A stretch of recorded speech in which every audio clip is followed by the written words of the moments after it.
খোলা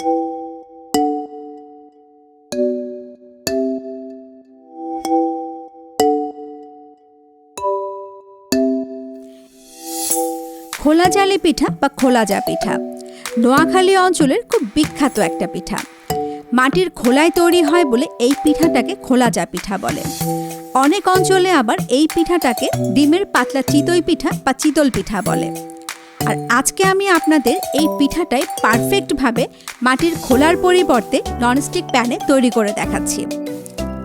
আমার মনে হয় দুনিয়ার সবচাইতে সহজ পিঠা হচ্ছে এই পিঠাটা।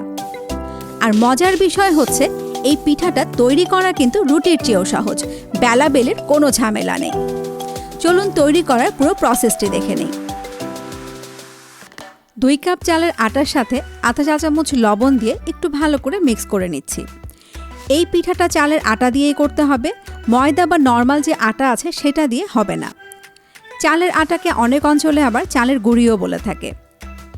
এবার আঙুল ডোবানো যায় এরকম কুসুম গরম পানি দিয়ে আটাটাকে আমি একটু নরম করে নিচ্ছি। এমনভাবে পানি দিয়ে মাখাতে হবে যেন আটাটা শুকনোও না থাকে, আবার ভেতরে কোনো দলাও না থাকে। তবে এটাকে কিন্তু আমি এখন পুরোপুরি ব্যাটার করে ফেলছি না। যখন ভালোভাবে মিক্স হয়ে যাবে, মানে কোনো দলা থাকবে না, তখন 3টা ডিম ভালো করে ফেটে আমি এখানে দিয়ে দেব।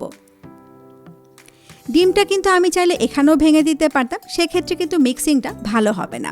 তাই অন্য জায়গায় খুব ভালো করে ফেটে তারপরে এই আটার মধ্যে দিয়ে দিতে হবে। এই কাজটা কিন্তু আমাকে হাত দিয়েই করতে হবে। ট্রেডিশনাল পিঠা খাবো অথচ হাত মাখাবো না, তা কি করে হয়? আর এই মিক্সিংটা একটু সময় নিয়ে করতে হবে যেন ডিমটা খুব ভালো করে আটার সাথে মিক্স হয়ে যায়। একটু লক্ষ্য করুন আমি কিভাবে করছি।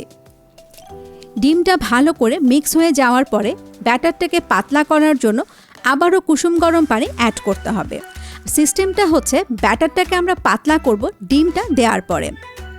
একটা টিপস দিয়ে দিই, এই প্রশ্নটা আপনারা অনেকেই করবেন যে আপু ব্যাটারটা তৈরি করতে ঠিক কতটুকু পানি লেগেছে। আমার এই ব্যাটারটা তৈরি করতে পানি লেগেছে মোট 2.5 কাপ, কিন্তু আপনারও যে 2.5 কাপ পানি লাগবে এমন কিন্তু না। এটা ডিপেন্ড করবে ডিমের সাইজ এবং আটার উপর। আপনার আটাটা যদি একদম ফ্রেশ হয় সেক্ষেত্রে পানি কম লাগবে, আর যদি আটাটা অনেক পুরনো মানে দোকান থেকে কিনে আনা হয় তাহলে পানির পরিমাণ বেশি লাগবে। আর এটা কতটুকু পাতলা হলো সেটা আমি পরে দেখাচ্ছি। এখন ঢাকা দিয়ে অপেক্ষা করছি 15 থেকে 20 মিনিট। 20 মিনিট পরে দেখেন আটাটা নিচে জমে গেছে আর উপরে কিন্তু পানিটা ভেসে উঠেছে। তাই খুব ভালো করে আবারও মিক্স করতে হবে। আর প্রতিটা পিঠা দেওয়ার আগে কিন্তু অবশ্যই খুব ভালো করে মিক্স করে তারপরে পিঠার ব্যাটারটা প্যানে দিতে হবে। এই যে দেখেন আমি কিন্তু ব্যাটারটা একটু সময় নিয়ে মাখাচ্ছি। পিঠার ব্যাটার সবসময় একটু সময় নিয়ে মাখাবেন, তাহলে পিঠাটা পারফেক্ট হবে। ঘনত্বটা বোঝানোর জন্য এই যে দেখেন আমি একটা চামচে করে একটু ঢেলে দেখাচ্ছি। ব্যাটারটা কিন্তু এক লাইনে পড়ছে, আর দেখে নিশ্চয়ই বুঝতে পারছেন যে এটা কতটা পাতলা করতে হবে। সবগুলো পিঠা যদি একই সাইজের হয় তাহলে কিন্তু দেখতে খুবই ভালো লাগে। তাই আমি একটা মেজারমেন্ট কাপে করে পিঠাগুলো দিয়ে দিচ্ছি। আপনারা চাইলে মেজারমেন্ট কাপের পরিবর্তে কাপ দিয়েও দিতে পারেন, আবার চাইলে ডাবও দিয়েও দিতে পারেন। আচ্ছা, এই পিঠাটা হচ্ছে খোলা জালি পিঠা বা খোলা জা পিঠা। সিস্টেমটা হচ্ছে মাটির হাঁড়িতে করতে হবে, কিন্তু এখন শহরে মাটির হাঁড়ি কোথায়? তাই আমি আপনাদের প্যানে করে দেখাচ্ছি। এই প্যানে করতে গেলে তেল ব্রাশ করার কোনো দরকার নেই। একদম শুকনো প্যানে জাস্ট ব্যাটারটা দিয়ে দিলেই হয়ে যাবে। কিভাবে দিলাম আর কিভাবে করছি সেটা তো আপনারা দেখেই বুঝতে পারলেন। দেখতে পাচ্ছেন কত সুন্দর ছিদ্র হয়েছে।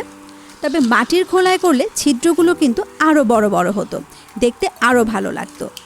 আপনাদের বোঝার সুবিধার্থে এই অংশটা আমি একদম আনকাট রেখেছি।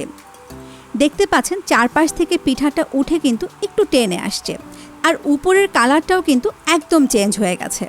আমি কিন্তু কোনো ঢাকাও দিলাম না। এত অল্প সময় পিঠাটা কিন্তু হয়ে গেল। আমি আরেকটা পিঠা দিয়ে দিলাম। পিঠার ব্যাটারের ঘনত্ব যদি একদম ঠিক মতো হয়, মানে আমি যেভাবে ইনস্ট্রাকশন দিলাম সেভাবে যদি করতে পারেন, তাহলে খুব অল্প সময়ে পিঠাটা হয়ে যাবে, আবার খুব সুন্দর ছিদ্রও উঠবে। চুলোর আঁচটা কিন্তু মিডিয়াম আছে। প্রতিটা পিঠাই কিন্তু মিডিয়াম আঁচে করতে হবে। দেখতে পাচ্ছেন পিঠার চারপাশটা কিন্তু নিজে নিজেই উঠে আসছে।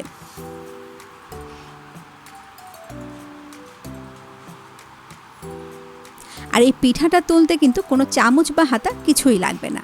আমি হাত দিয়েই তুলে ফেলছি। একটু ওই পাশটাও আপনাদের দেখিয়ে দিচ্ছি। কত সুন্দর না, একদম কিন্তু দেখতে অনেকটা দোসার মতো লাগছে।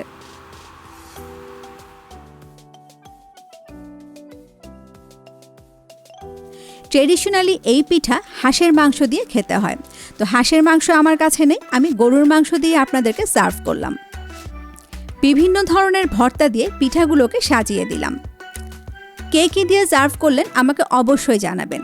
আমি যা যা দিয়ে সার্ভ করেছি তার সবগুলো রেসিপির লিঙ্ক ভিডিও ডেসক্রিপশন বক্সে দিয়ে দেব। ভিডিওটি দেখার জন্য সবাইকে অসংখ্য ধন্যবাদ।